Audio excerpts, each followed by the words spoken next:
네, 소방 강정호입니다. 오늘 첫 시간이죠.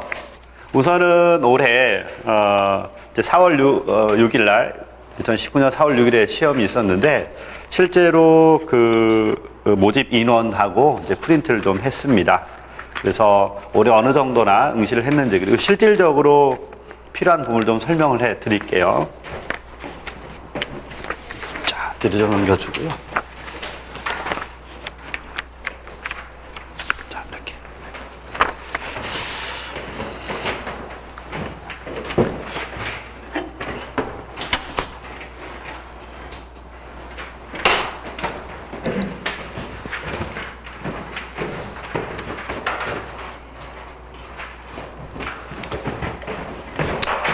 자, 거기 프린트를 한번 보세요. 이제 올해 시험을 봤는데 대전과 같은 경우 이제 모집 인원 47명, 남자가 47명, 여자가 5명. 대전은요 어느 지역이나 마찬가지예요. 광역시와 그리고 도를 이렇게 비교하면 대전광역시와 충청 남도를 이렇게 비교하면 무조건 광역시가 점수가 더 높다. 이제 그걸 염두에 두고요. 또 대략 올해 같은 경우는 평균 한 8점 정도, 많게는 한 10점 정도까지 차이 나기도 합니다. 1차 이제 합격했을 때가 대전과 같은 경우는 남자가 69점 정도가 돼요. 그리고 여자들은 보통 평균이 10점 이상 차이가 나요. 그래서 여자들이 한 77점 정도. 그러니까 상당히 높은 점수다. 우리 소방직렬에서 69점이 굉장히 높은 거예요. 나머지를 보면 알아요. 이제 충남으로 갈게요. 충남은 남자 몇 점이라고요? 61점이에요. 실질적으로는 60점 얼마고 61점의 합격 점수가.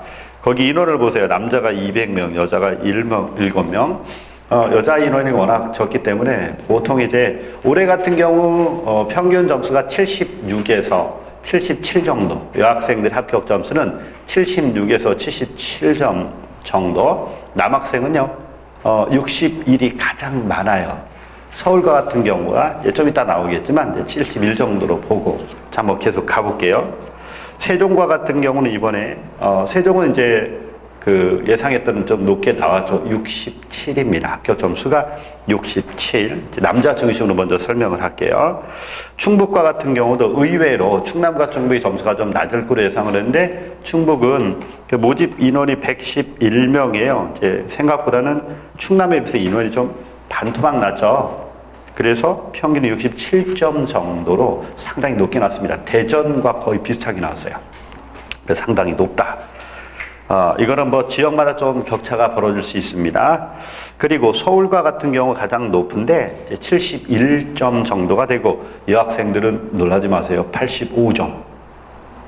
85점이면 조정 점수까지 다 하면 틀리는 게 5과목 전체에서 몇 개 안 틀려야 돼. 그러니까 여학생들은 거의 신의 영역이에요. 서울이 이제 그래 대한민국 중심이니까 굉장히 경쟁이 치열하다는 걸 알 수 있죠. 경기도 69 정도 됩니다. 설명을 잘 들어야 돼요. 69. 서울이 71, 경기도 69. 인원을 보세요. 서울 210명. 경기도 몇 명 뽑았나요? 505명이나 뽑았잖아. 이해되지? 자, 그리고 한 장을 넘기면 강원도. 우리가 늘 강원도를 예상하길 뭐라고 하냐면 올해는 정말 힘들고 강원도가 생각보다는 인원을 한번 보세요. 남자가 356명, 굉장히 많이 뽑죠. 그런데 의외로 강원도에 응시한 것을 가장 두려워해요. 왜 그런가 하고 봤더니 실제로 재정이 가장 열악해서 재정적인 지원이 충분하지 않다 보니 소방 장비를 개인이 구입해야 된다는 어떤 그런 루머라고 할 수도 있고 현실일 수도 있어요. 이제는 국가적으로 전환이 될 게 불보듯 뻔하고 상임위를 통과했고 언제 확실히 국가적이 되느냐는 시간 싸움일 뿐입니다. 그래서 여러분들에게는 내년이 이제 내년까지가 가장 조로의 기회라고 볼 수 있고 올해 같은 이런 정도로 또 여전히 그 채용이 돼야 되기 때문에 지금의 점수에서 크게 벗어나지 않을 게 불보듯 뻔해요.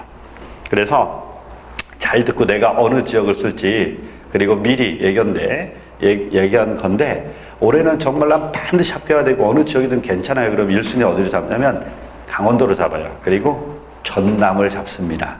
전남은 여전히 올해도 200명 정도를 뽑는데 보면 점수를 알겠지만 60이에요. 60.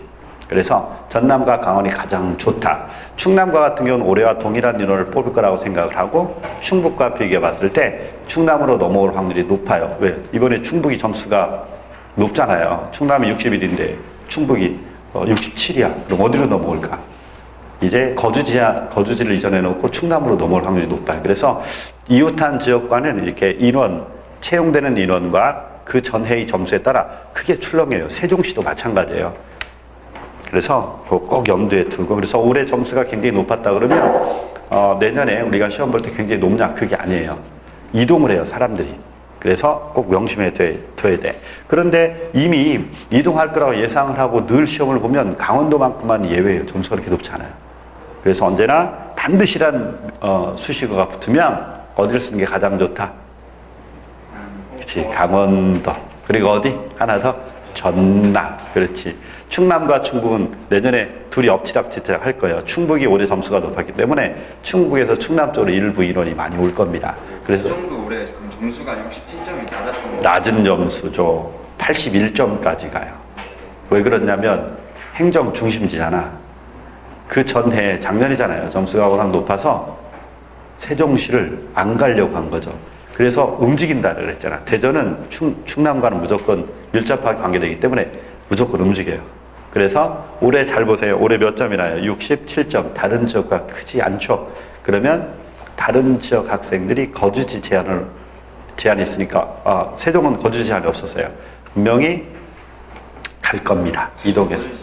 네, 없어요. 그래서 그쪽으로 인원이 많이 움직여요. 그러니까 이번에 세종을 써서 이제 합격 간 친구가 있는데 최종 합격까지 끝났고 그 친구 심장이 되게 강합니다. 저는 세종시밖에 몰라요. 이러더니 그런데 그만한 어떤 강심장을 갈 땐 이유가 있더라고. 나름으로는 4점의 가산점을 챙겼기 때문에 그런 일이 벌어진 겁니다.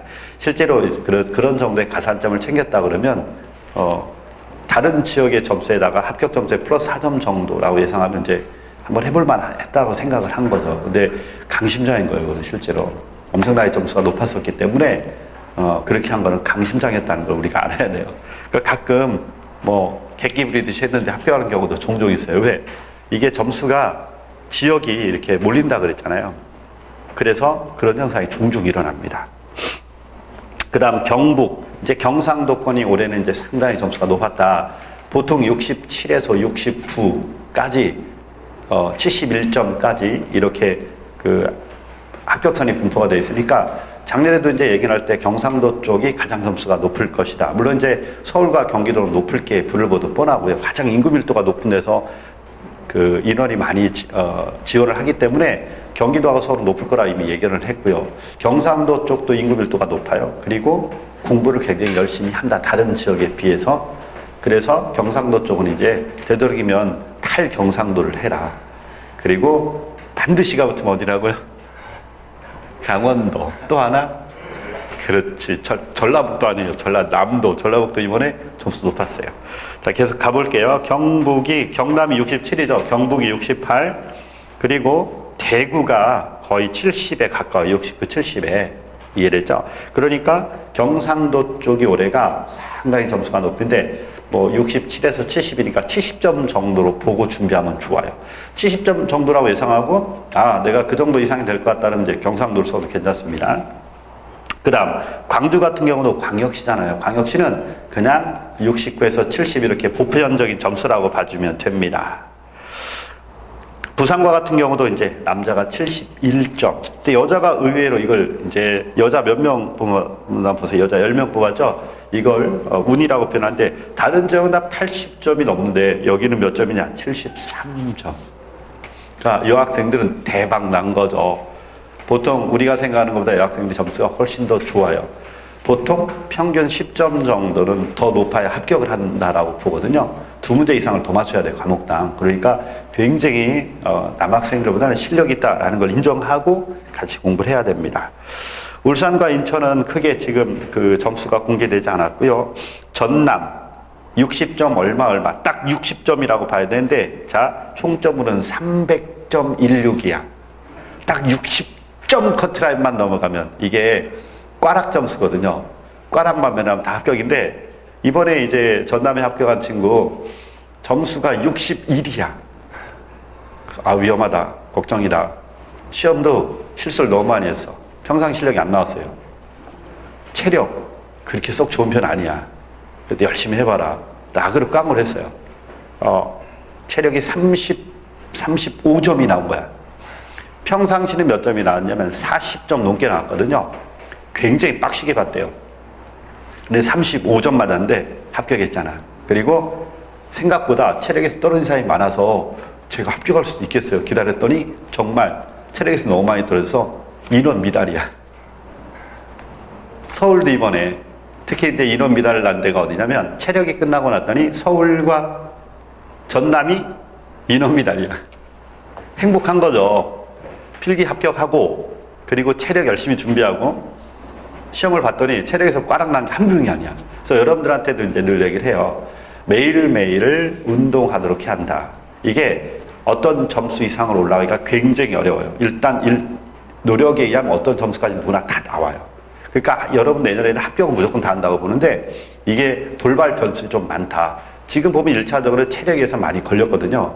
그러니까 체력에서 점수를 만들어 놔야 돼요. 체력은 꽈락이면 무조건 떨어지는 겁니다.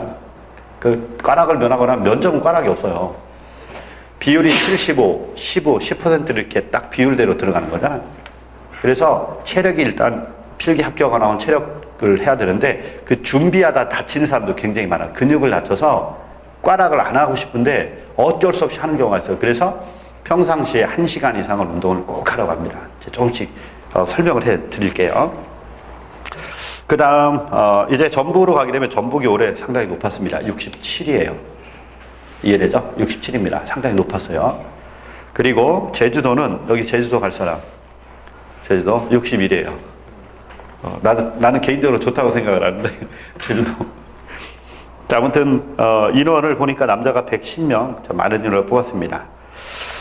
지금 대체적으로 보면 광역시는 67에서 69, 그리고 경상도 70점 정도 안전하게. 그 다음 대부분의 지역이 67 정도, 가장 낮은 데가 60. 그 중에 이제 충남, 저쪽 전남, 광주, 여기는 무조건 꽈락만 면하면 합격했어요. 60점, 61점 정도라고 보는데 60점 얼마예요? 그래서 61로 그냥 설명을 해준 겁니다. 그렇다 그러면 여러분들이 어디를 쓰든 내년에 합격을 하려면 몇 점이 나와야 돼요? 안정적으로 나오려면 무조건 70을 맞춰야 되겠죠? 이해되죠? 안정적으로 70 맞춰놓으면 특별한 지역을 빼면 다 합격할 수 있다는 얘기잖아요. 우리 남학생 기준으로. 그래서 이제 이 점수를 설명을 할 테니까 한번 잘 들어보세요. 우리가 지금 열심히 공부해서 만들 수 있는 점수와 그리고 노력을 한다면 왜 내년에도 여전히 올해와 같은 이론은 분명히 채용 공고가 뜰 겁니다. 그리고 지역에 따라 움직임은 있을 거예요. 올해 점수가 높은 적은 이탈이 될 겁니다. 그래서 인원이 점수가 이제 좀 내려가는 경향을 보일 거고 점수가 낮은 데는 인원이 많이 몰릴 거예요. 그건 불을 보도 뻔합니다. 그런데 가만히 들여다보세요.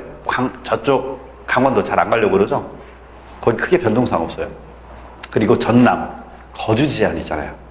그리고 가산점도 거기는 이제 유공달도 꽤 되는데 이상할이 많지 전남은 이 인원을 많이 뽑고 필요하면 그쪽 가는 게 좋다라고 했는데 결국 지역적 특색 때문에 크게 이동하지 않는다. 그 대신 광주광역시가 있기 때문에 광주광역시는 전남에서 이제 움직일 거야. 그럼 내년에 같은 지역끼리 움직일 거라고요.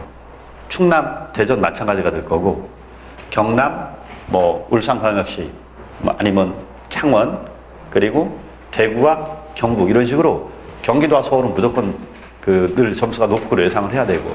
자, 그러면 안정적 우리가 몇 점을 만들었냐면 70점만 만들면 내년에는 무조건 합격이라는 걸 알 수 있잖아. 하나 빠뜨린 게 있어요. 가산점이 플러스 돼서 점수가 들어간 겁니다.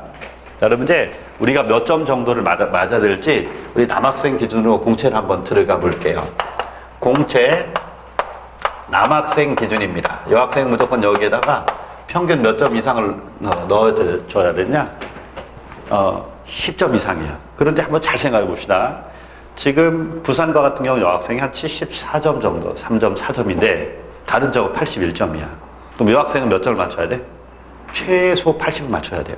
그리고 지역에 따라 운이 잘 작용하면 굉장히 낮은 점수를 합격한다라는 거죠. 네, 이런 특색이 있습니다.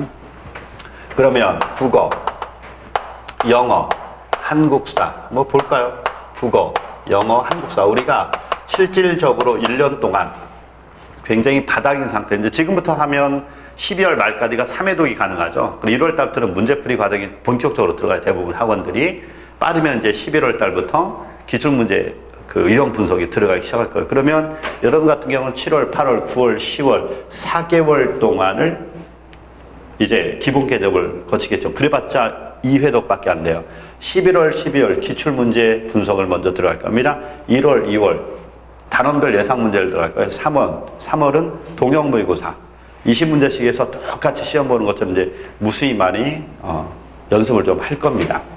그렇다 그러면 회독수로 보면 처음 하는 사람이 딱 맞는 시간밖에 없어요. 자, 그러면 보세요. 국어, 영어, 한국사, 개론과 법규. 또 하나 지금 일행직도 그렇고 2022년부터는 선택 과목이 없어져요. 수학 직렬도 마찬가지가 될 겁니다. 선택 과목이 없어지는 게 중요한 게 아니고 이번에 나왔던 특징이 서울에서 면접을 봤는데 서울 합격생 와서 얘기하기를 이제 그래도 같이 공부하고 배웠던 데니까 와서 나한테 얘기를 해요. 합격했습니다. 고생했어. 그래서 한번 허그 한번 해줘야지. 자, 고생한 게 눈에 훤히 보이니까. 그리고 마지막에 이런 얘기를 했다고요. 정말 다시는 여기 오고 싶지 않아요. 공부한다는 게 얼마나 힘든지를 반증해 주는 거지. 정말 다시는 오기 싫어요. 그래서 마지막으로 그래도 얼굴 한번 뵙고 알려 들렸습니다. 그래서 잘했다. 여기를 뭐하러 오냐. 우리 남학생들 군대 갔다 오면 과거는 그랬거든요. 내가 죽어도 제대한 그 방향으로는 오줌도 안 싼다. 이렇게 얘기할 정도로 이제 굉장히 싫어하는데 그게 학원이 돼요. 학원이. 똑같아. 그래서 고생한 것만큼의 그 보람을 얻고 이제 합격을 했으니까. 그래서 자기도 서울에 합격을 했지만 필기 점수가 그렇게 썩 높지 않고 경계선에 합격선에 거의 걸렸었다고 그래요. 근데 체력에서 이렇게 많은 사람들이 떨어지고 나니까 자기는 정말 축복받은 것 같다고. 그걸 운이라고 표현해요. 운. 그래 다른 사람보다 체력 조금 강했고 실력은 좀 낮았는데 결과적으로 이제 플러스로 작용한 건 자기한테는. 그래서 시험 보기 전까지는 끝까지 최선을 다해야 된다는 걸 잊지 말아야 돼요. 이게 합격하기까지의 과정이 굉장히 험난합니다. 생각보다. 1차 필기 합격하고 나면 생각한 것보다 점수가 굉장히 위에 나타나는 현상 거의 없어요. 보통 가장 많이 몰리는 게 합격선에서 평균 3점대에 가장 많이 몰려요. 그러면 지금 내가 70을 잡아주는 이유가 67점 정도였다 그러면 가산점까지 다 플러스해서입니다. 3점 정도 이렇게 높게 나와 있으면 체력에서 그 큰 차이가 나진 않아요. 체력에서 움직이는 게 한 3점 정도 움직인단 말이에요. 차이가 나는. 그러니까 그거 극복하면 그래도 안정적으로 합격할 수 있는 점수라고 보는 거예요. 평균 3점에서 4점 정도만 높게 나와라. 이렇게 얘기를 하죠. 이 면접에서 그 친구가 면접에서 어떤 걸 질문했냐고 물어보니까 자기는 물론 개론 법규 다 했잖아요. 그래서 개론에서 기본적으로 소방 기본법, 자기소개서 가지고 질문하는 거, 자기를 한번 소개해봐라. 자기소개서 작성하는 게 있어요. 그거 질문한 거와 자기를 한번 소개해봐라 라고 해서 소개하는 거 듣고요. 그리고 깜짝 놀란 게 법규 내용이 질문이 들어오는데요. 그래서 알고 있는 내용이니까 당연히 자기는 편안하게 정말 편안하게 시험 봤는데 그 이유가 이미 체력에서 꽈락이 났다는 걸 알잖아. 이런 꽈락으로 오랑모양에 떨어져서 이런 미라는 걸 알기 때문에 그걸 정보를 알았었기 때문에 편히 시험장에 갔대요. 그리고 딱 면접을 보러 갔는데 웬걸 개론과 법규에 관한 문제가 다 들어오더라는 거지. 그래서 자기도 깜짝 놀라긴 했지만 전부 다 답변을 했대요. 답변만 하면 점수인 거야. 가면 답변 못하는 사람이 부지기 씁니다. 그래서 이제는 개론과 법규를 반드시 해라. 지금 여기 있는 학생들은 면접에서 법규 질문 들어왔다는 게 굉장히 심적 압력이 대단히 큰 겁니다. 배운 사람 그냥 알고 있는 걸 편히 말할 수가 있는데 그렇지 않은 사람은 대답을 못 하거든요. 그게 곧 이제 점수 차로 벌어지는 거니까 끝까지 최선을 다해야 돼요. 자, 이제 개론과 법규라고만 표현을 할게요. 소방 개론, 소방 관계 법규. 국어와 같은 경우는 자, 보통 열심히 연습하든지 1년 동안의 과정을 거치면 70에서 75점 사이를 크게 벗어나지 않는데요. 못해도 70, 잘해도 75란 말이 있어요. 근데 의외로 여학생들은 보통 이제 85점 정도, 80에서 85점 정도의 문법을 하는데 남학생과 같은 경우는 이 정도 점수가 납니다. 65점 맞으면 그냥 우리들끼리 그래서 망했다. 야, 이거는 처음에 시험 공부를 하기 전에 55점 정도, 이 정도 45점, 55점 정도 나온 친구들이 열심히 1년 동안 내년 4월 초에 있을 시험에 대비해서 열심히 공부하면 이 정도 점수가 나온다 그래요. 그러니까 못 나와도 70, 잘 나와도 75. 이렇게 얘기하는 과목이 국어. 그렇지만 공부할 때는 굉장히 힘듭니다. 그래서 인내가 필요해요. 영어는 아무리 열심히 해도 60점을 넘기기가 힘들어요. 우리 남학생 기준으로. 그런데 보통 과락만 면하면 1차에서는 합격할 확률이 있다. 1차에서 합격했어도 나중에 최종 면접까지 보고 합격한 사람들 예를 들으면 55점에서는 다른 과목의 점수가 좋아서 합격을 하는데 어렵더라. 그래서 아예 영어는 60으로 못을 박아요. 이렇게. 이거는 어떻게 나오는 점수냐면 지금부터 영어 단어를 25개씩 외우기 시작을 해서 하루에 매일매일 그런 사람 중심으로 내년 시험 보기 전까지 악을 쓰고 했는데 심지어 3월 달까지 영어 시험을 봐도 점수가 꽈락이 나와. 40점 미만이 나와. 잘 나오면 막 45점 막 이래. 미쳐 죽으려고 그래요. 나는 올해는 가망성이 없어 보입니다. 그런데 60에서 65점 정도의 점수를 무난히 나와요. 대전에서 또 그런 현상이 일어났으니까 내 말을 믿는 게 좋습니다. 그 대신 어떤 사람이냐면 처음 들어왔을 때는 아무것도 몰라. 그리고 듣기도 힘들고 한 과정이 끝날 때까지는 중간에 나오고 싶은 마음이 굴뚝 같아요. 악착같이 견뎌야 돼. 1회도 끝나고 그 다음 다시 또 똑같은 게 반복이 되잖아. 2회도 3회도 반복되고 또 하나 규칙이 있어. 매일매일 영어 다는 걸 잊지 않았다. 마지막에는 독해 중심으로 철저하게. 문법은 이제 보통 올해 3문제 정도가 나왔는데 문법은 하다 보니까 이제 아무래도 자기가 제한선에 걸리는 거야. 시간도 많이 걸리고. 그래서 처음에는 계속 같이 공부해야 돼. 계속 같이 공부하다 나중에는 독해 중심으로 열심히 공부를 했더니 이 정도 점수 이상을 훅 넘어가요. 그래서 미리 얘기합니다. 영어는 3월 말까지 모의고사를 보면 꽈락으로 나와요. 이해되죠? 그런데 그런 학생들이 60점까지 무난하게 나왔다. 올해 쉬운 과목 아닙니다. 영어 어려워요. 근데 이렇게 나와요. 왜 그러냐? 일행직처럼 공부해라. 어렵게 공부하라. 그 얘기야. 어렵게 공부했더니 대신 마지막으로 무엇 중심으로 해라? 독해 중심으로 전력 투구를 하면 이 점수가 나와요. 한국사 같은 경우는 보세요. 얘는 1년 동안 죽으라는데 점수가 꽈라고 나왔는데 이 정도 점수가 나오고 얘는 죽으라만 했더니 잘 나와도 75, 못 나와도 70. 1년 내내 똑같아. 자, 이제 한국사는 1년 내내 내년 3월 말까 되면 처음엔 안 나요. 그리고 어느 정도 지나고 나면 12월 정도가 되면 1월로 넘어갈 때 7, 8월 달 시작하는 사람은 7, 8, 9, 10, 11, 12, 1월로 넘어갈 때부터는 70점에서 80점대로 이제 넘어가기 시작할 거예요. 꾸준히 연습할 때. 그리고 결국 80점대에서 계속 시험 보는 그날까지 계속 점수가 올라요, 얘는. 늘 열심히 해야 한다는 전제 조건이야. 그리고 드디어 90점 이상의 점수를 꼭지점을 찍습니다.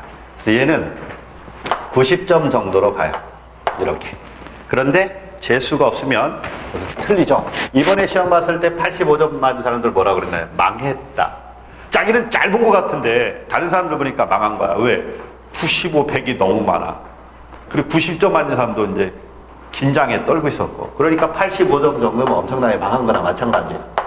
1년 동안 하면 이 정도 점수 누구나 다 나오는 거야. 개론.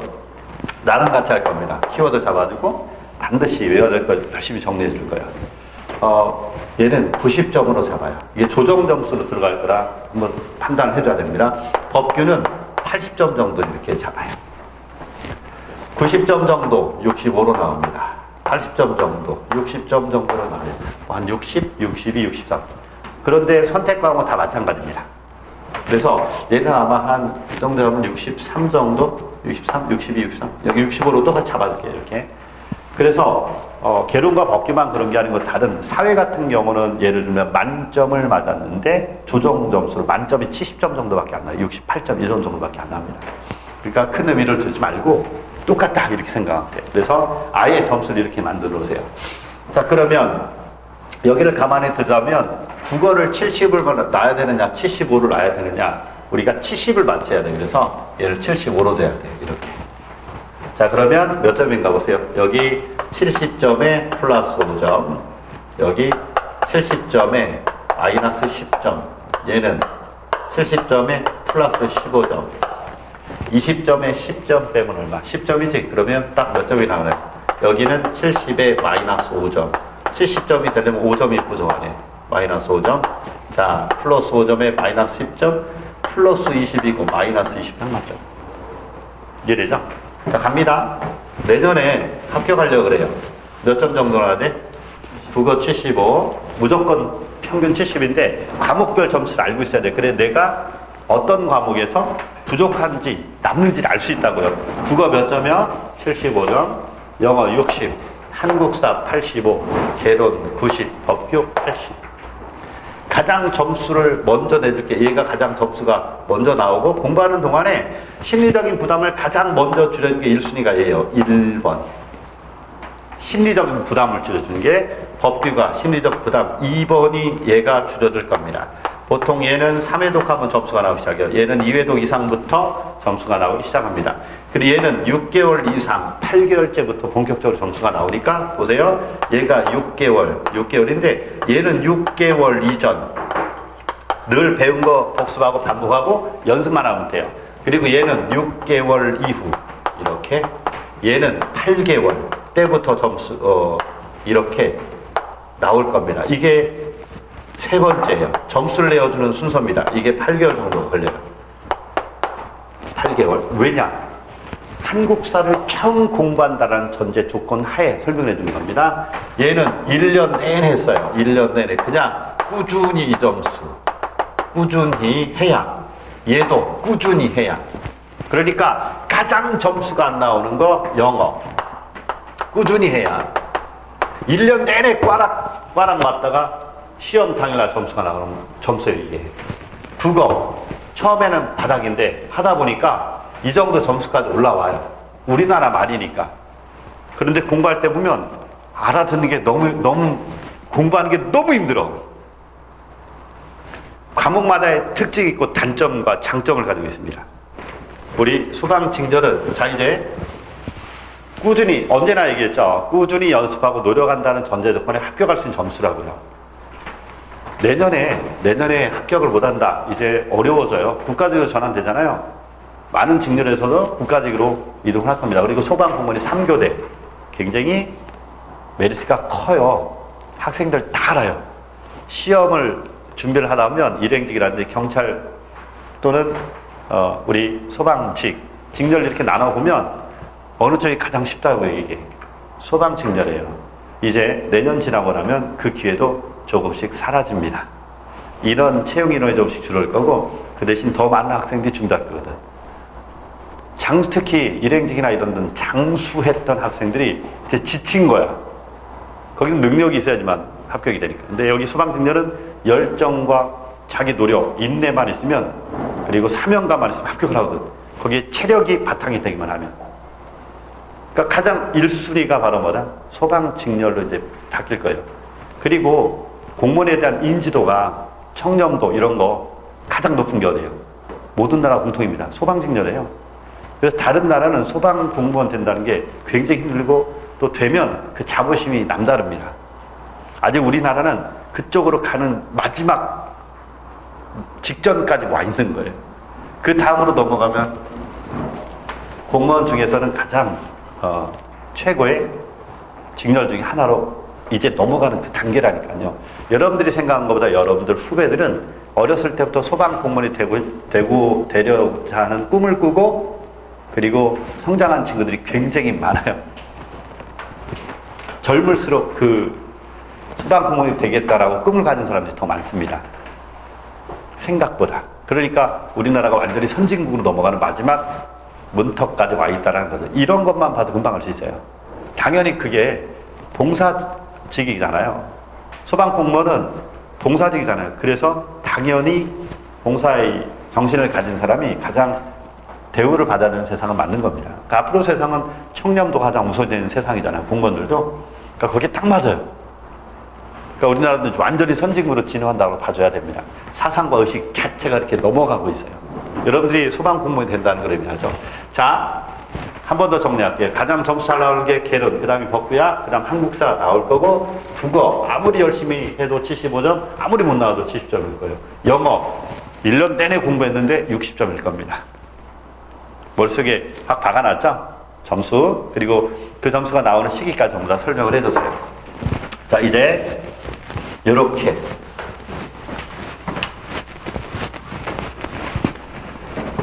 점수가 갖고 합격 점수가 몇 점이 될지 내가 전부 다 설명을 해줬고, 이제 마지막 체력을 내가 설명을 해줬는데, 체력이 꽈락이 몇 점이에요? 30점 미만은 꽈락입니다. 자, 6개의 과목에 60점, 이게 합격 점수인데, 이렇게 굉장히 감독관들이 심하게 아주 규정을 정확하게 적용을 하면 꽈락이 거의 부득이수다. 일반적으로 만약 그 꽈락이 굉장히 심하게 감독관들이 보지 않는 상황에서는 점수가 몇 점 정도 나오냐면 30점에서부터 몇 점까지 60점까지로 봐야 되겠죠. 가장 많은 점수대가 몇 점이냐면 45점대가 가장 많아요. 45점에서 50점 사이가 가장 많습니다. 그러니까 이 점수대를 제로로 봐요. 이해됐죠? 자, 30점까지 몇 점 사이가 나죠? 15점 마이너스가 되겠지? 그러면 얘가 필기와 이렇게 따지면 돼요. 필기와 체력 측정이 75%대 몇 %예요? 15% 이렇게 되죠? 약분하면 어떻게 됩니까? 4는 4, 4, 5, 25, 5대1이네, 5대1. 5대1의 비율로 5배의 점수를 많이 쳐줘요. 그럼 5로 나눠봐봐. 5, 35, 평균 몇 점 차이 나죠? 3점 차이가 나는 거잖아. 쉽게 그냥 우리가 알아듣기 쉽게 설명하면. 그러니까 내가 필기에서 3점 이상만 더 합격선보다 3점 이상만 높게 나오면 뭐만 잘하면 돼? 체력에서 30점만 아니면 되는 거야. 몇 점만 맞으면 돼? 40점만 맞았다. 이번에 전남 굉장히 빡시게 체력을 측정했다고 그랬죠? 그 친구 체력 별로 안 좋아요. 걱정 많이 했습니다. 그런데 필기 합격하고 나서 평상시에 운동하라고 그러잖아요. 평상시 1시간 이상 운동하라고 그랬지? 점수는 그 어떤 점수 이상에서 크게 넘어가지는 않지만 체력은 1년 동안 꾸준히 해야 돼요.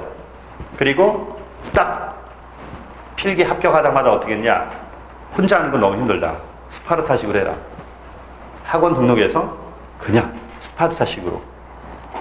뭐 다리 째야 되고 좌전 굴렸어. 다리 째야 되고 근육 터집니다. 엉금엉금 기어다녀. 2주 동안. 보통 한 3주, 4주 정도 준비를 해야 되는 거니까. 2주 정도 지나고 나니까 조금 풀린대요. 그 시기에 다치는 사람이 굉장히 많단 말이야. 뜬금없이 허리가 디스크가 나가서 말 그대로 이제 눈물을 흘리는 친구들도 있고, 그때의 변수가 너무 많아서 운동을 1시간 이상 꼬박꼬박 하라고 합니다. 이제 강의 진행되는 동안에 운동을 어떻게 해야 될지, 평상시에 어떻게 해야 될지를 설명을 해줄 테니까 오늘은 대략적으로 점수 중심으로 한 설명을 해줄게요. 이해됐죠? 그러면 몇 점만 맞으면 돼? 우리 기준으로 그 점수만 맞으면 40점만 맞으면 돼. 체력 40점. 그런데 여러분들은 어디 기준점을 잡아라? 45에서 50. 45에서 50 잡으면 돼요. 이해됐죠? 좋습니다. 자, 이제 한 발 한 발 운동하는 거라든지, 이게 자기 관리와 자기 인내가 필요하다고 그랬죠? 이 공부는요, 잘 들으면 알겠지만 이렇게 짧은 시간 공부해서 합격할 수 있는 직렬 없어요. 소방 직렬은 일정 부분 암기를 통해서 점수를 만들어내는 거기 때문에 이게 수능하고는 달라요. 수능하고는 다르게 얘는 정말 철저한 연습과 반복을 통해서 점수가 만들어지는 그런 직렬입니다. 1년 동안 공부하고 나면 누구나 다 맞을 수 있는 점수예요. 단 철저하게 자기 자신과 싸워야 돼. 다른 사람은 전혀 문제가 안 돼요. 옆에 있는 사람이 떨어지면 내가 본다. 전혀 아닙니다. 그냥 열심히 한 사람과 하지 않은 사람으로만 분류될 뿐이에요. 그래서 소방 직렬이 고마운 겁니다. 일행지처럼 실력이 있어야지만 된다. 굉장히 열심히 노력을 했어요. 그래 떨어지잖아요. 왜? 실력이 필요하거든요. 경쟁이 치열하고. 소방 직렬은 그 정도 점수, 그렇게 노력에다가 실력이 있어야 되는 점수에 점수가 아니고 그 아래 점수란 말이야. 그냥 열심히 놀아가면 누구나 얻을 수 있는 점수. 나는 소방팅절 강의를 하면서 고마운 게 늘 열심히 하고 힘들게 공부를 했는데 떨어져 봐. 그때 고통이 어떤지 알죠? 그게 눈에 다 보여요. 또 공부하는 과정이 얼마나 힘든데, 이제 여러분들이, 내가 농담으로 그러죠. 지옥의 문을 들어섰다. 이제 지옥을 경험하게 될 텐데, 끝까지 최선을 다해서 그 지옥을 이제 천국을 바꿔줘야 돼요. 어떤 때가 천국이에요? 합격의 통지문을 받았을 때 세상이 완전히 달라집니다. 인생 자체의 방향이 바뀌어요. 그 이유는 준비하는 과정에서 철저하게 시간표들이 움직이고 철저하게 딴짓을 안 하고 자기 자신이 합격의 목표를 위해서 최선을 다할 때, 힘들 때 인내하고 참고 한 사람만이 그 지옥에서 벗어난다는 걸 알거든. 생활이 완전히 바뀌고 정말 고통이 크면 클수록만큼 행복도 크거든요. 그걸 경험하게 됩니다. 그러니까 그 경험할 때까지 이제 절대 학원을 벗어나서는 안 되고, 그러잖아요. 자기와 싸워야 되고, 그리고 시간표들을 움직여야 되고. 자, 시간표 짜는 방법도 알려드릴게요. 시간표는 어떻게 짜는 거냐면, 우리 과목별로 매 요일마다 강의를 듣고, 이렇게 인강을 듣는 학생들이 이제 인강을 통해서 공부를 하겠죠. 정해진 시간에 늘 똑같이 강의를 듣고 학원에 와서 또는 이제 인강을 통해서 듣든 공부를 하면 그 시간은 가장 행복한 거예요. 왜? 내가 막 노력하지 않고 들려주잖아, 계속. 그렇잖아요. 그러니까 이렇게 강의를 듣고 있는 동안이 가장 행복한 시간. 그럼 어떤 때 시간표가 짜져야 되냐? 월화와 금토일에 그냥 강의 뺀 나머지 강의는 정말 편히 듣고 즐겁게 듣고 그냥 행복하게 들어야 돼요. 알아듣든 못 알아듣든 처음 하는 거다. 당연히 못 알아듣지. 개론이나 뭐 처음 하는데 뭐 재미요? 죽어도 없어요. 그런데 1회독, 2회독, 회독수가 반복될수록 개론은 딱 2회독만 돼도 굉장히 재밌다고 그래요. 농담 한마디 안 해도 재밌다고 그래요. 왜? 알아듣고 기억나는 모든 것들이 맞아 들어가니까. 법규는 3회독 정도는 돼야 그 정도 느껴집니다. 그게 즐거운 거예요. 재밌게 해줘서가 즐거운 게 아닙니다. 이해되죠? 자, 시간표를 짤 때도 강의, 그리고 나머지 이제 굉장히 괴로울 때가 뭐냐면 강의가 끝나고 나면, 오늘 같은 경우도 개론 4시간, 법규 3시간 강의라잖아요. 그러면 5시에서 5시 반 정도에 끝나는데, 딱 끝나자마자 저녁을 먹는 게 좋겠죠. 아니면 잠깐 뭐 영어 단어 외우고, 뭐 6시부터 밥 먹는다 그러면, 밥을 딱 먹을 때, 맛있게 먹으면서 무조건 머릿속으로 생각해야 돼요. 최소한 10시까지는 공부를 해야 되는데 악을 쓰고 해야 돼요. 최선을 다해서 오늘 배운 거 그날 배운 거 그날 복습하는 게 가장 기본이라고요. 그것만 완벽하게 철저하게 해줘도 지금 점수 다 나와요. 그래서 자기와의 싸움, 그리고 월화수목금토일 중에 토요일까지만 철저하게 공부, 일요일은 푹 쉬어야 된다. 철저하게 쉬어야 돼요. 그래서 정신적인 스트레스도 풀어야 되고 숙면도 충분히 취해줘야 되고, 운동 하루에 1시간 이상, 30분 운동하는 거 아니에요. 1시간 이상은 운동을 해줘야 된다는 거 잊지 말고, 그리고 월화수목금토가 똑같아야 돼요. 잠은 6시간에서 7시간 자는 걸 가장 권장을 합니다. 4시간요? 아니에요. 여기는 체력도 필요하고 자기 인내와 철저한 자기 관리라 그랬지. 10시까지 끝나고 철저하게 그걸 만약에 안 하면 나는 물 건너 갔다 생각하면 돼. 쉽게 말하면 나는 소방공무원 안 되려고 뻘짓하는 거야. 절대 안 됩니다. 10시까지는 무조건 악을 쓰고 힘들든 어쨌든 그래봤자 6시부터 한다 해도 7, 8, 9을 4시간밖에 안 돼요. 우리 그 4시간 못 견딜까요? 견딜 수 있습니다. 그리고 숙면은 6시부터 7시, 6시간에서 7시간. 12시에 자면 7시에 일어나면 되는 거잖아요. 12시에 자면 7시. 밥 먹고 씻고 학원을 오든 인강을 듣기 위해서 앉든 8시 정도부터 하면 1시간 정도가 남아. 모든 강의는 9시부터 시간을 잡으면 되는 거니까. 이때부터는 영어 단어를 외우든지 무조건 넣어야 되는 절차가 있다고요. 영어 단어 기본이에요. 매일매일 해야 돼요, 영어 단어. 그리고 영어 단어 외울 때도 2시간 내리 쏘는 거 가장 어리숙하다 그래요. 줄여서 여러 번 볼 수 있게 해주는 게 가장 좋다고 합니다. 우리 그 시간에 1시간 안에 다 외웠어. 그리고 그 다음날 보는 거잖아요. 그렇게 보는 것과 자 아침에 보고 저녁에 한 번씩 이렇게 보게 2번 보는 것과 아침 저녁 3번 보는 것 어떤 게 기억이 더 잘 날까요? 3번 여러 번 볼 때요. 잘 안 외워졌어도 처음 볼 땐 눈으로 언제나 공부 다 똑같아요. 처음 볼 때는 눈이야. 눈으로 그냥 보고 길었던 거야. 그 다음 할 때는 몇 개 들어와. 그 다음 할 때는 기분이 좀 좋아져요. 왜? 그 중에서도 기억나는 게 있거든.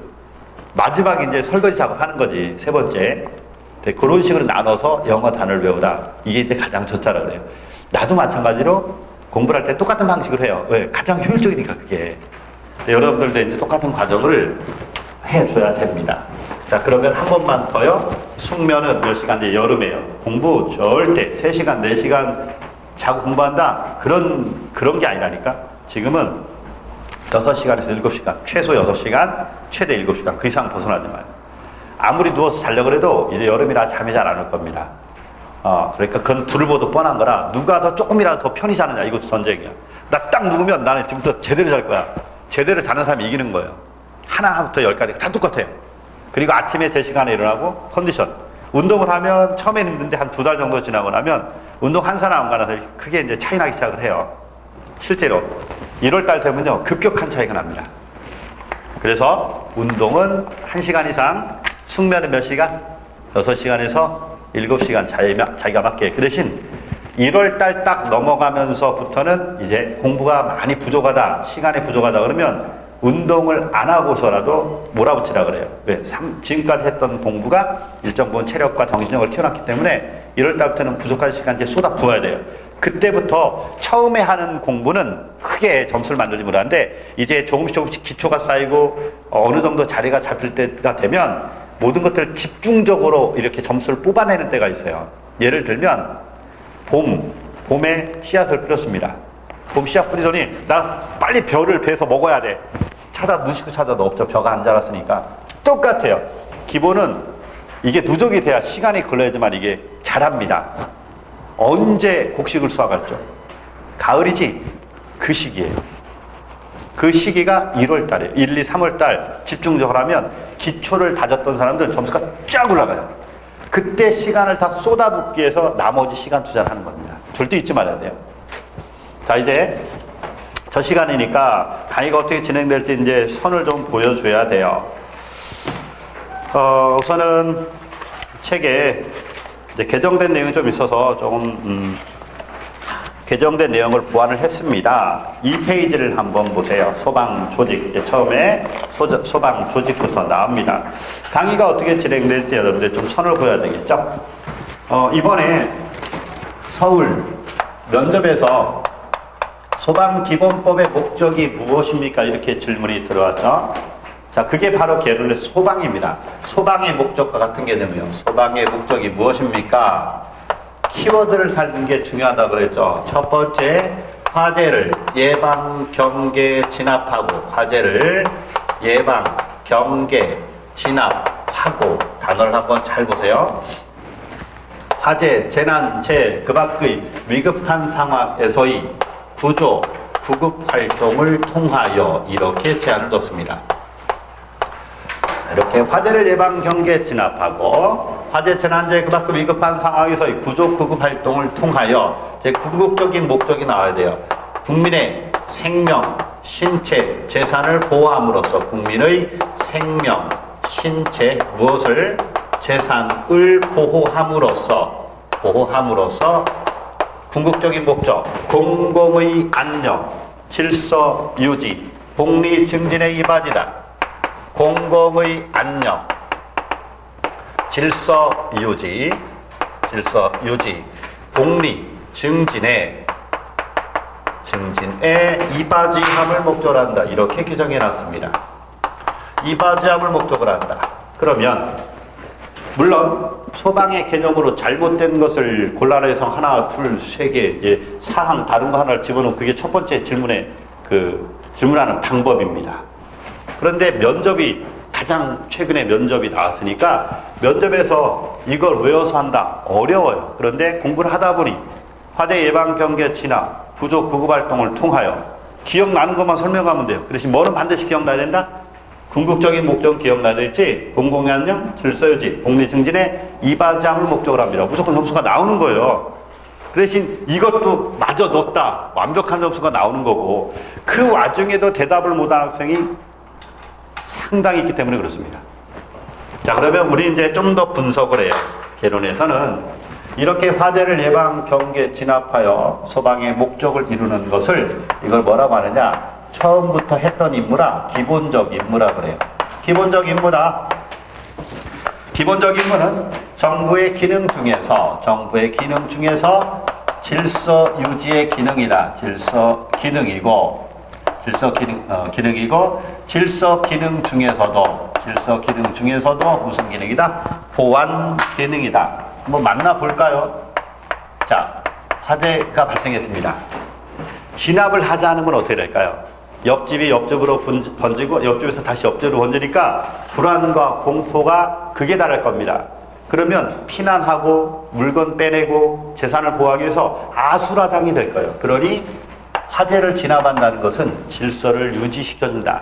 안정적으로 생활할 수 있도록 질서를 유지시켜줄 거고 그리고 그 재산과 생명을 어떻게 해줘? 지켜주는 거니까 보안 기능이라고 하는 거예요. 그냥 외우지 말고요. 두 번째, 구조 구급 활동을 통하여 궁극적 목적을 이루는 것. 구조 구급 활동이란 이제 처음부터 했던 임무가 아니고 이거 1983년도부터 법제화시켰습니다. 몇 년도부터요? 1983년도부터 법제화시킨 거예요. 구조 구급 활동은 해드림 서비스입니다. 찾아가서 해주는 해드림 서비스야. 그러니까 이거는 추가된 임무다. 파생적 임무라고 그래요. 파생적 임무를 추가된 임무라고도 표현합니다. 추가된 임무다.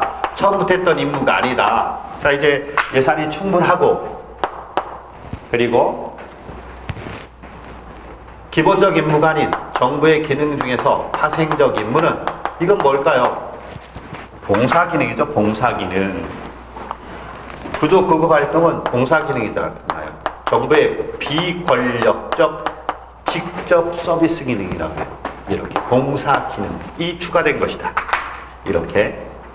그러니까 처음부터 이렇게 소방이 완벽하게 목적, 임무가 이렇게 만들어진 게 아니에요. 시대별로 필요에 따라서 이렇게 만들어졌다는 거죠. 그러면 이 소방의 목적, 이게 어디에 제정 공포되어 있냐면 소방기본법에 제정 공포됩니다. 소방기본법은 2003년 5월에 제정 공포합니다. 그래서 우리가 배우는 소방의 목적은 2003년 5월에 소방기본법에 명시되어 있는 목적입니다. 자, 그러면 이 상태에서 시대가 변하면서 어떻게 소방의 업무 범위가 바뀌었는지 시대별 소방의 업무 범위를 보세요. 공부가 왜 어려운지를 이거만으로 좀 볼 수가 있는데 첫 번째 뭐냐면 연도를 먼저 생각해 볼게요. 1950년대 이전. 일단 써놓고 한번 볼게요. 1950년대 이전이 있습니다. 두 번째, 1950년대 후반부터 1960년대 초반이라고 그래요. 1960년대 초반. 자, 그리고 세 번째는 1960년대 아주 딱 선을 긋고 구분하기 애매하기 때문에 이제 이렇게 하는 거죠. 1960년대 후반부터 1980년대 초반. 이렇게 표현해요. 연대 초반이다. 시대별로 나누면. 저쪽, 여기요. 1983년에 구조 구급 활동을 법제화시켰다라고 그랬죠? 자, 그러니까 네 번째, 1983년도부터 현재다. 이렇게 해주면 돼요. 도대체 이 연도가 어떻게 나왔습니까? 이 연도를 외우는 게 쉬워요? 절대 쉽지가 않죠. 한번 보세요. 1950년대 이전. 이건 뭐냐면 전쟁 이전. 6.25 전쟁 이전입니다. 그럼 그 6.25 전쟁 이전 어느 시기냐? 1945년 8월 15일 광복이에요. 일제강점기 때 싹 침탈 당했죠? 없습니다.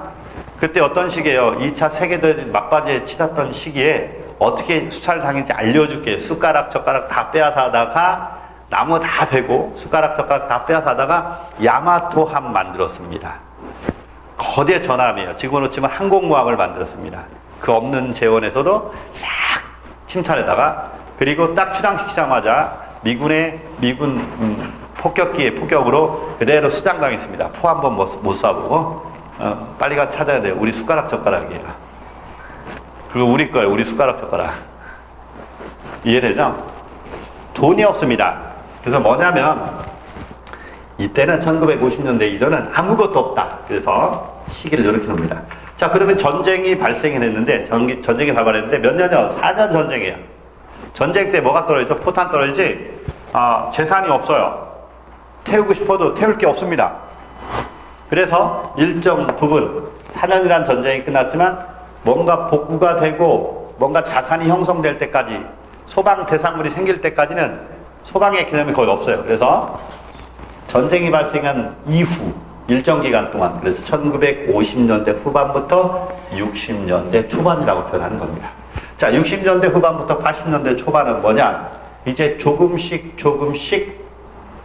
이때 허리띠를 매야 돼요. 보세요. 1950년대 후반부터 60년대 초반은 뭐라고 하냐면 경제 원조가 들어오는 시기예요. 일단 전쟁이 끝나면 뭘 주나요? 유엔에서 먹고 살아야지, 아무것도 없으니까. 그래서 식량부터 시작해서 물자, 또 사회 기반시설을 건설할 수 있도록 돈을 준단 말이에요. 우리 IMF에서 돈 받은 것처럼 똑같이 돈을 줍니다. 그 시기 동안 허리띠를 졸라 매야 되죠. 이게 허리띠를 졸라 매던 시기예요. 83년도부터는 돈이 있어야 구조국 활동을 할 거 아니야. 그래서 이제 경제적으로 국물에 돈이 이제 좀 쌓였던 시기로 나눠집니다. 보세요. 쫄딱 말아먹고 아무것도 없던 시기, 원조를 받았던 시기. 원조를 받았다가 처음부터 원조 받아서 성장한 나라가 있나요? 없죠. 일단 입고 먹는 거로 먼저 다 들어가는 거예요.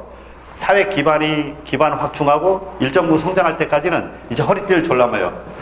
허리띠를 졸라매던 시기에서 경제 붕괴했던 시기, 이렇게 넘어갑니다. 자, 그러면 이렇게 연도도 조금 현상을 이해하고 그리고 내용의 연결고리를 만들어주면 이거 너무 쉬워요. 보세요. 얘는 화재의 무엇만, 소방의 업무 범위가 화재의, 예방이라는 개념 없습니다. 경계, 진압. 잘 보세요. 어디에 불났어? 저기야 가서 끄는 게 경계, 진압이잖아. 예방의 개념은 뭐예요? 미리 교육훈련을 시키고 계몽도 해야 되고요. 이런 것들이 가장 많은 예산이 들어가는 겁니다. 그러니까 돈이 없으면 예방이라는 개념을 도입할 수가 없어요. 가장 최소의 비용으로 반드시 해야 되는 경계, 진압만 한 거예요. 그런데 1950년대 후반 없던 살림에 갑자기 원조가 들어옵니다. 엄청난 원조 물량 들어오면서 이제 무엇을 했냐면 화재뿐만 아니고 무엇을 더 추가적으로 했냐? 풍수해, 설해의 예방, 경계, 진압. 예방이란 개념까지 들어가요. 그리고 경계, 진압 당연히 합니다. 진압 및 무엇까지 했다? 방어까지 했다. 예방, 경계, 진압 및 방어까지 했다. 풍수의 설의 예방, 경계, 진압 및 방어까지 포함이 된 거죠. 왜? 돈이 일시에 다량으로 들어왔으니까. 자, 그 다음에는 돈을 금방 탕진을 해요. 그렇죠? 그러면 허리띠를 졸라매야 되는데 반드시 해야 될 것만 남기자. 반드시 해야 될 것만 남기자. 화재의, 풍수의 설의 방어를 삭제해버린 화재의, 우리 소방의 목적의 기본적 임무를 한번 들여다보세요. 여기 기본적 임무 뭐라고요? 화재를 예방, 경계, 진압하는 거잖아.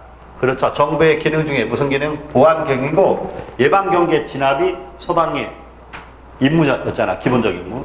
그래서 드디어 여기에서 기본적 임무가 탄생을 하게 됩니다. 원조금을 받았다. 원조금이 바닥이 났어요. 줄였지만 화재 예방, 경계, 무엇을 한다? 진압을 하게 된 거죠. 줄였습니다. 허리띠를 졸라맸어요. 드디어 1983년도부터는 경제 부흥을 일으킨 거죠. 기반시설을 확충했고 드디어 일정 시간이 지나니 돈으로 환산이 되기 시작하고 경제가 부흥이 된 겁니다. 그러면 당연히 헤드림 서비스가 들어간 거죠. 정부의 비권력적 직접 서비스 기능이다. 소방의 목적과 같습니다. 화재 예방, 경계, 진압 및 부족 구급 업무가 이렇게 부족 구급 업무가 소방의 업무 범위에 이렇게 추가가 되었다. 공부할 때 조심할 게 있어요. 잘 보세요. 소방의 업무 범위를 이렇게 스토리를 엮어서 보니까 굉장히 간단하죠. 머리가 생각을 하게끔 돼요. 그런데 연도의 내용을 하면 이제 막히는 겁니다. 미리 얘기하는데 숫자는 언어와 체계가 달라요. 그래서 두 개를 같이 외운다는 것은 영어와 한글을 같이 하는 것과 똑같아요. 스페인어와 영어를 하는 거랑 똑같다고요. 그러니 두 개가 매치가 잘 안 됩니다. 그래서 공부할 때 첫 번째 주의할 게 뭐냐? 숫자는 숫자대로, 단어는 단어대로 먼저 스토리를 좀 엮어라. 그리고 반복 과정을 통해 자기도 모르게 자연적으로 연결될 수 있도록 그 고리를 만들어주는 겁니다. 자, 이제 어떤 게 중요하고 어떤 게 가장 어려운 단어인지 보세요. 얘를 빼면 화재의 경계 진압에서 예방 경계 진압에 부족급이 더 들어가는 거잖아. 이해되죠? 좋습니다. 얘가 중요한 거예요, 이놈이. 그래서 1950년대 후반, 자, 이제 드디어 필요한 게 나옵니다. 1950년대 후반인 1958년에 소방법을 제정 공포합니다. 소방기본법이 아니고 소방법을 제정 공포하는데, 그때 소방의 업무 범위도 역시 소방의 목적을 제정 공포해야 될 거 아니야. 이 소방법에는 이게 들어가는 거예요. 그러면 풍수해, 소방의 업무 범위에 설해의 방어를 포함했다, 삭제했다. 여기 있잖아요. 포함했다. 만약에 포함했다를 삭제했다로 바꾸면 어떻게 될까요? 포함했다를 삭제했다로 바꾸면 이걸 삭제시켜 보세요. 풍수해 설해의 방어를 삭제하면 화재 예방 경계 진압이 되지. 그럼 그거는 1960년대 후반부터의 업무 범위가 되는 거잖아요. 얘가 핵심인 거예요. 얘가 핵심. 자, 보세요. 얘도 전쟁 끝난 이후 1950년대 후반부터 60년대 초반. 요거 하나 외웠죠? 얘는 전쟁 발생 이전, 그럼 1950년대 이전. 얘만 잘해지면 이제 연결고리만 만들어진대. 그리고 또 하나 연도는 83년만 외우면 돼요. 83년. 자, 1950년대 후반부터 60년대 초반이지. 그럼 얘는 당연히 60년대 후반부터 넘어갈 거 아니야. 그냥 1983년이라고 해도 괜찮아요. 연도의 정확한 구분점을 지키기 어렵기 때문에 이렇게 표현하는 거니까 1983년 그리고 83년도부터 현재 이렇게 하면 되죠. 예, 1950년대 후반부터 60년대 초반. 그 전은 50년대 이전. 얘는 다시 한 번 더 1950년대 후반부터 60년대 초반. 아, 그럼 60년대 후반부터 83년. 그 다음은 83년 이후. 이렇게 해서 선을 명확하게 그을 수 있다고요. 무조건 숫자를 외운다 해서 내게 되는 게 아니에요. 그렇다 그러면 지금 기본 개념 다지는 거고, 기본 개념에 조금 더 플러스해서 정확도를 높이는 싸움이잖아. 그럼 뭐가 중요해? 얘부터 정확하게 외우고 나머지 읽어주라고요. 자주. 한 번이 아니고 두 번 읽을 수 있도록, 두 번이 아니고 세 번 읽을 수 있도록. 그 횟수가 곧 실력으로 환산될까지만 인내심을 가지고 공부하는 거야. 이게 가장 중심이 되는 거예요. 시대별 소방의 업무 범위 뭐다? 1950년대 후반부터 60년대 초반. 무조건 생각나게. 화재, 풍수해, 설해, 예방, 경계, 진압 및 방어 딱 들어가야죠. 그럼 이 내용 시간 문제예요. 지금 당장 외워졌다 해서 내 거라고 생각하지 말라니까요. 이거 내일 되면 기억 잘 안 나요. 다음에 다시 또 보고 반복하고 다시 또 보고 반복해서 시험본을 그날 최상의 컨디션을 만들려는 겁니다. 지금 아무리 실력 가지고 있어봤자 시험 당일날까지 계속 보지 않으면 기억 안 난다니까요. 그럼 망하는 겁니다. 심지어는 시험 보기 일주일 전에 책을 못 보게 하고 책을 안 보면 시험 당일날 가서 망해요. 정확하게 기억이 안 납니다. 사람 머리는 절대 믿으면 안 돼요. 그 대신 자기 노력을 믿어야 돼요. 자기 머리 믿지 마세요. 언제나 틈만 나면 셀 겁니다. 머리가. 놀고 싶어하고 힘들어하고 자기를 계속 끌어내릴 거예요.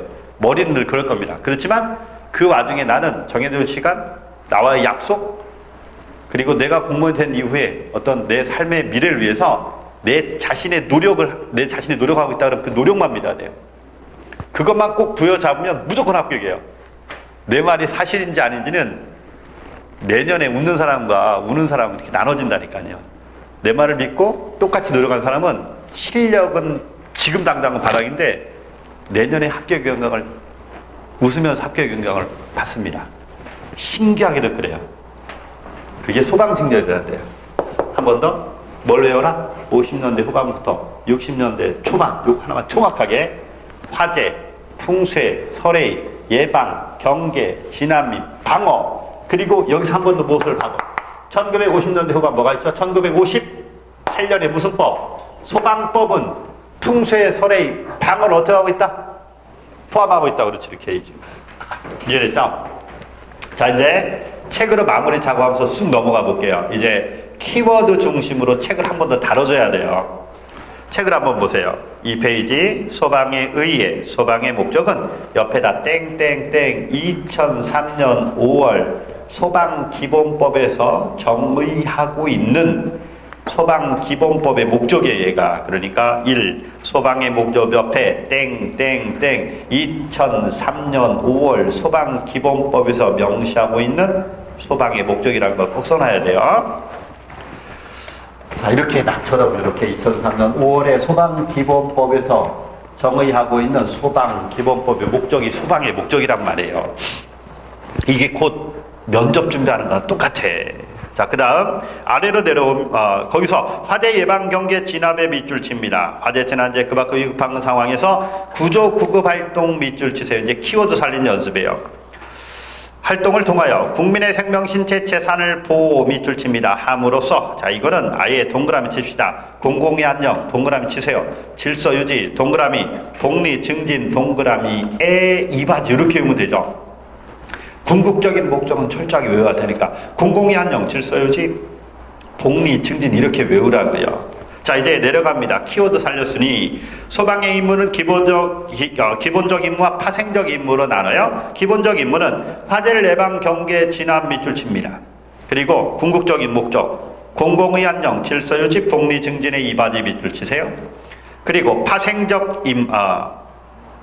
기본적 임무는 정부의 기능 밑줄 치고 질서 기능 밑줄 칩니다. 그 질서 기능 중에 무슨 기능? 보안 기능은 동그라미. 파생적 임무 1항에 화재 재난재 그 밖의 위급한 상황에서의 구조 구급 활동을 밑줄 칩니다. 구조 구급 활동 밑줄 치세요. 국민의 생명, 신체, 재산을 보호하면서 한 번 더 궁극적인 목적을 자꾸 익히겠습니다. 공공의 안녕, 질서 유지, 복리 증진의 이바지에 밑줄 치세요. 그리고 4항 정부의 기능에 밑줄 치고 무슨 기능이다? 봉사 기능의 동그라미. 기본적 임무는 보안 기능이고 그 중에서도 질서 기능 중에서도 보안 기능이고 파생적 임무는 봉사 기능 이렇게 기억해 주라는 얘기입니다. 명심해야 될 것은 구조대 구급대 운영을 통해서만이 가능하다. 구조대 구급대 운영 밑줄 칩니다. 3페이지 시대별 소방의 업무 범위를 보세요. 연도만 볼게요. 전쟁 발생 이전 이제 여러분들이 머릿속에서 이렇게 끄집어 낼 수 있는 훈련을 해야 돼. 전쟁 발생 이전 언제라고요? 1950년대 이전이 됩니다. 그 다음 가장 중요한 시기 이어졌나 보세요. 언제라고요? 1958년도부터 1950년대 후반부터 60년대 초반. 한 번 더 1950년대 후반부터 60년대 초반. 그러면 60년대 초반 다음은 60년대 후반부터 몇 년 외우라고요? 1983년. 그 다음에 83년 이후 이렇게 하면 돼. 자, 그 다음에 이제 가장 중요한 거 먼저 해볼게요. 1950년대 후반부터 60년대 초반은 화재, 풍쇠, 설해, 예방, 경계, 진압 및 방어의 밑줄 딱 칩니다. 그리고 1950년대 후반 아래를 딱 가면 이거 별표 치세요. 별표 치고 1958년에 무슨 법? 소방법. 거기에 괄호 열고 꼭 써주세요. 소방법 제정 홈페이지 괄호 열고 풍쇠, 설해, 방어를 어떻게 했다? 그렇지, 포함. 풍쇠, 설해, 방어를 포함. 이게 키워드야. 만약에 삭제가 되면 60년대 후반부터 80년대 초반으로 넘어가잖아요. 풍쇠, 설해, 방어를 빼면 화재, 예방, 경계, 진압만 남잖아요. 그렇죠? 자, 이제 소방의 업무 범위 50년대 이전 보세요. 뭐라고요? 화재의 진압과 경계 활동 밑줄 칩니다. 화재의 경계 진압을 진압 경계하니까 어떻나요? 단어 앞뒤만 바꿔도 갑자기 아까 배웠던 내용이니까 헷갈리지? 그래서 일정 부분 실력이 쌓일 때까지는 절대 단어 순서도 바꾸지 말라고 그래요. 똑같이. 그게 머리에서 순환되면 이제 완전히 내게 되면 단어 앞뒤 바꿔도 다 구별이 돼요. 근데 처음 공부할 때 만약에 단어 앞뒤를 바꾸면 그거는 새로운 단어 인지해야 돼, 머리가. 그러면 굉장히 힘들어집니다. 화재 경계 진압이에요. 자, 1950년대 후반부터 60년대 초반 뭐라고요? 풍쇠, 설의, 방어를 어떻게 하고 있다? 포함한다. 그렇지. 이해됐죠? 자, 그럼 다 화재, 풍쇠, 설의, 예방, 경계, 진압 및 방어 이렇게 철저하게 외워라. 그 다음 60년대 후반부터 80년대 초반은 풍쇠, 설의, 방어를 삭제하니까 뭐만 남아? 화재, 예방, 경계, 진압. 1983년도부터 현재까지는 화재, 예방, 경계, 진압에 무엇을 넣었다? 구조, 구급하면 딱 떨어지는 거예요. 이해되죠? 자, 지금 첫 시간이라 설명을 좀 길게 합격 점수 얘기해줬고요. 알토란과 합격 점수, 그 다음에 각 과목별 몇 점 정도가 나오는가, 열심히 했을 때, 밑바닥부터 시작한 사람이 열심히 했을 때 몇 점 정도 나오는지 설명해 줬습니다. 그리고 체력 몇 점이 나오는지 설명을 해줬어요. 공부 시간 설명해 줬습니다. 6시에서 잠자는 숙면 시간 6시간에서 7시간. 계획표상에는 무조건 계획표는 뭐가 잘 짜져야 된다? 수업이나 인강 듣는 시간 말고 내가 혼자 공부해야 되는 시간을 철저하게 기록해 놓고 그걸 지켰냐 지키지 않았느냐, 이것만 가지고 내년에 내가 합격할지 떨어질지 알 수 있어요. 그것만 열심히 하면 됩니다. 그리고 휴식이 중요하고 보충을 해야 되는 거니까 정신적으로 유체적으로 보충을 하려면 운동마저도 일요일 날 하지 말라 그래요. 쉬어라. 일요일 날은 휴식을 충분히 가져라. 언제까지? 12월 말까지는. 1월 달부터는 조금 입장이 달라요. 이렇게 다 설명을 해줬으니까 잘 알아듣고 그 중에 내가 어떤 걸 좀 더 잘 못하겠는가, 잘 안 될 것 같은 걸 지켜서 할 수 있도록 각오를 다져주고, 자, 첫 시간 강의를 들은 사람 이제 강의가 이렇게 진행이 될 거예요. 진행되는 과정은 지금처럼 이렇게 진행이 되고 그것만 열심히 반복해서 따라오면 됩니다. 자, 잠시 쉬었다가 계속 이어집니다. 휴식.